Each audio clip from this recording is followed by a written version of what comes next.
To Freedom Watch, asking us to see if there's a media bias against Congressman Ron Paul.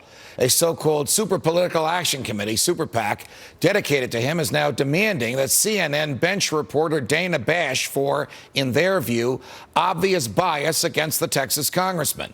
Take a listen.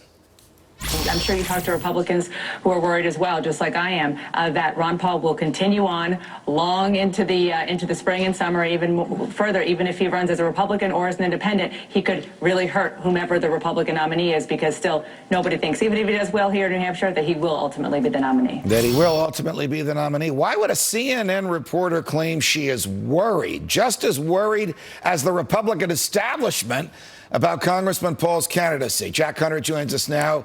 He's contributing to Senator Jim DeMint's latest book, and he's a spokesperson for Congressman Ron Paul and a regular on the show. Jack, it's a pleasure. Welcome. Oh, it's good to be. But what is that all about? I mean, she's entitled to her views, but why would a member of the media who should enjoy covering an iconoclast, someone willing to challenge Republican orthodoxy, instead be worried? Well, and their job is to cover the election as an objective journalist and to talk about what actually happens, not, oh, well, it might be a problem to the eventual nominee. Judge, these people like to cause conflicts, many of these media reporters, and they like to create their own headlines that have nothing to do with the matter at hand, which is the 2012 Republican presidential election. I'm sorry, Dana Bash. Ron Paul is winning, he's doing well, and you're just going to have to report it like everybody else. Who does the media want to be, if there is such a thing as the media's want, the Republican nominee? Well, they're attached to the establishment candidates, I think, many a times. I think the media also likes to think of itself as a kingmaker. You know, Ron Paul didn't fit into the media narrative from the beginning, and now that he's actually making headway and doing so well,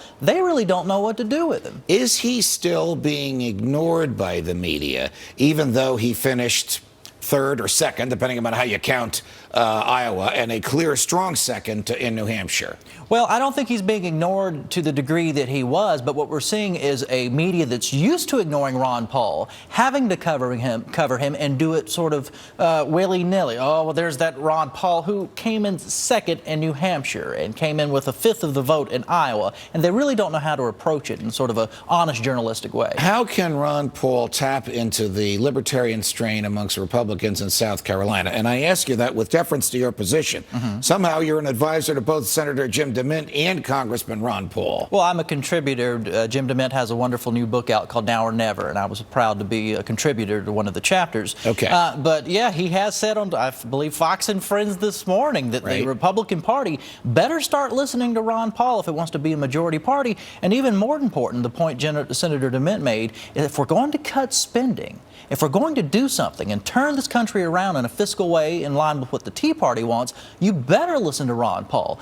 I personally don't see any other candidate in this race who's offering $1 trillion in cuts. Do you? What? No, not at all. Not at all. You have the other candidates are just a Republican version of big government. That's right. A little bit more of the same with a slightly different emphasis. I've been saying that for a long time, as have you. What would Ron Paul want or expect to get from whoever the establishment candidate is if the victor is not Congressman Paul? Well, that's a very good question, and people are speculating. Obviously, going throughout this election, the potential to pick up delegates, to have a lot of influence if he were not to get the nomination. Hopefully he gets the nomination. We turn this country around. I don't know. It's going to be an interesting election and more liberty-minded than it has been in recent years. I'm excited. Your friend Jim DeMint can turn things around in South Carolina. Jack Hunter, always a pleasure. Thanks for joining us. Cops get caught on tape punching a